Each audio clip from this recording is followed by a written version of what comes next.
Money is the most personal thing to everybody.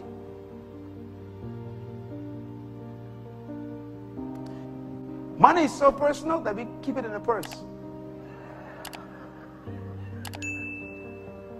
That's why you call it a purse. It is so personal that only you know how much you don't have. You faking it all the way. It's so personal that if anybody wants it, it's a fight. It's so personal. And money is the most powerful thing on earth next to God. He says, to one he gave 5 talents of money. Now, why does Jesus use money? You're going to see in a minute why he uses money. Jesus said this to his disciples, his students. He said, there are only 2 masters on earth, God, and he never mentions the devil.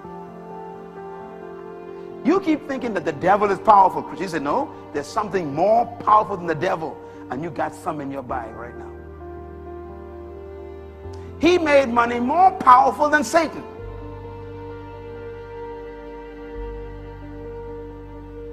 Because money is so personal. And he says you can't serve both of them. Huh. He says, this man gave, he what? He gave talents of money. Talents is a certain amount of money. The word talent means a certain amount of money in measure of money. To another he gave 2 talents. To another he gave 1 talent. Each according to his what? Ability. Everybody say ability? Ability. According to what? In other words, he gave not according to how much he had.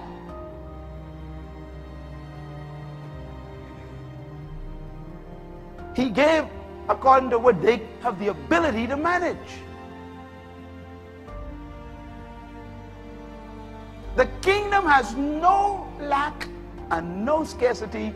It has no limit in wealth. So if there's scarcity in your life, it has nothing to do with God. Read the statement again. He says he gave them not how much he wanted to give them. He gave them how much they had the ability to handle. So God doesn't determine what you get from his kingdom. You do. Can you change your thinking now? Change your thinking. So what you got to do is don't even pray for certain things.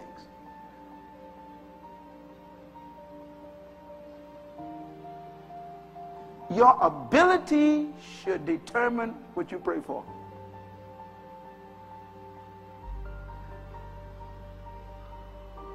You ask God for 10,000 bucks. God says, you know something? I gave you $100 last week. You even didn't pay tithes.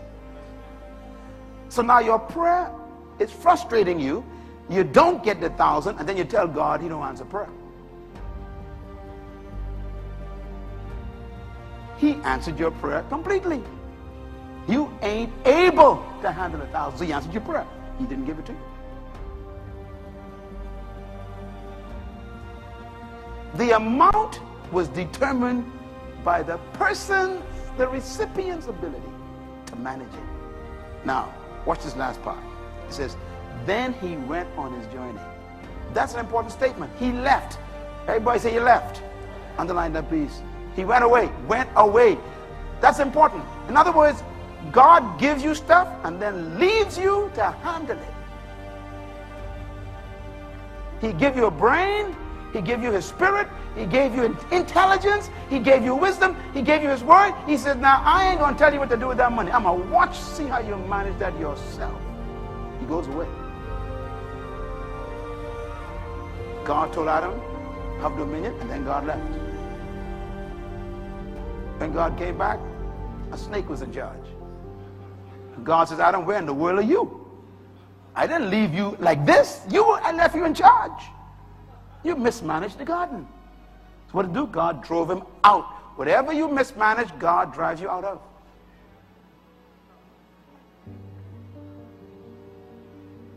Look at the next verse. It gets worse. Smile. Matthew 25 verse 16. The man who had received the 5 talents went at once and put his money to work. Everybody say money to work. Say it again. He didn't go to work. See, you missed the whole revelation. Because in the kingdom of God, you don't work for money.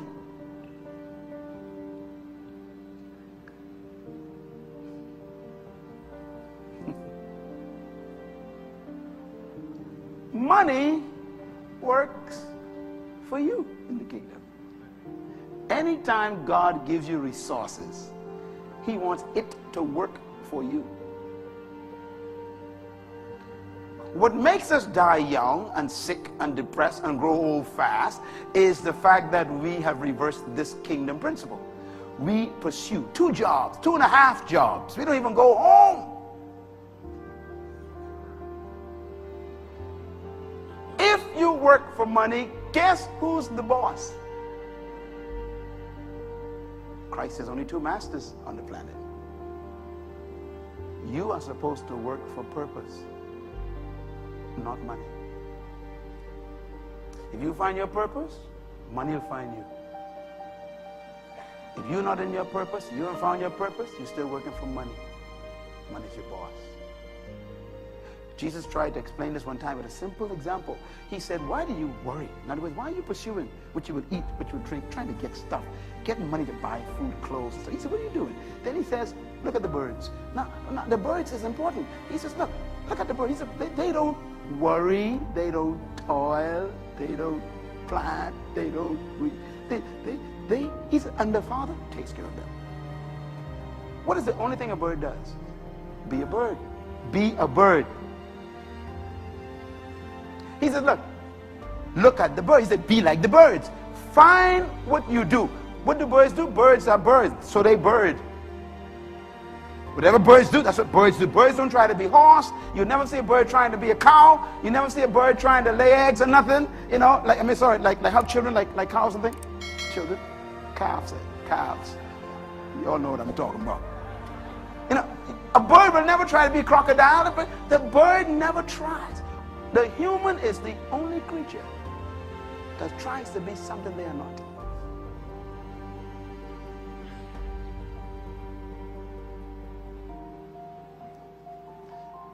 Purpose attracts the prosperity for its fulfillment. I repeat, purpose attracts the prosperity for its own fulfillment. Why? Because God will always finance his own products, his own assignments, his own purpose. That's why Jesus is saying here, you don't work for money. He put the money to work, it says. The one with the 2 talents gained 2 more. The man who had received the 1 talent went off. Everybody said went off. Hey, people always going off.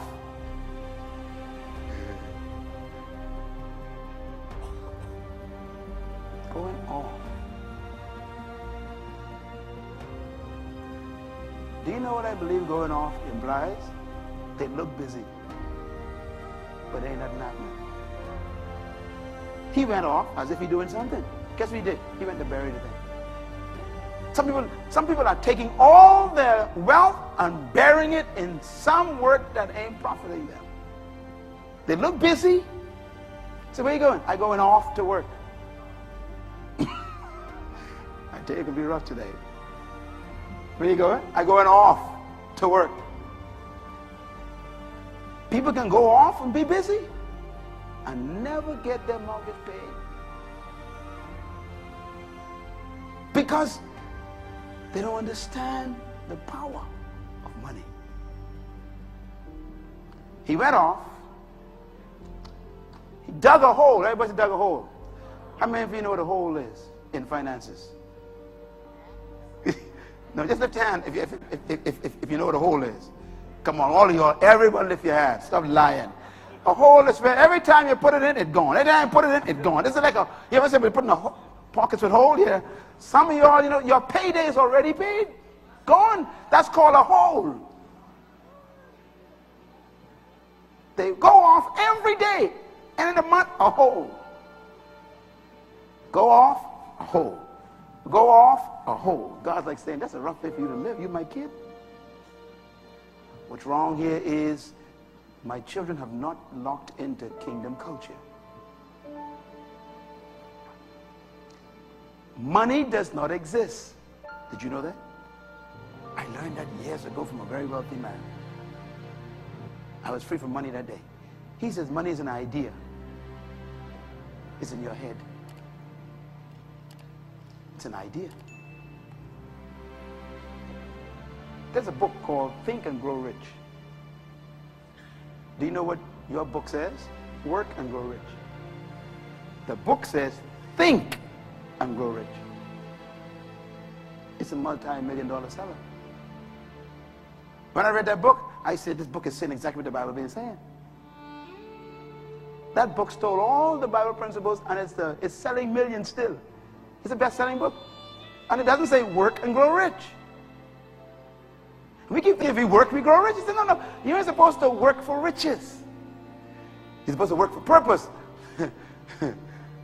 If your thinking is correct, wealth is attractive. You know, it's amazing that Solomon never asked God for money.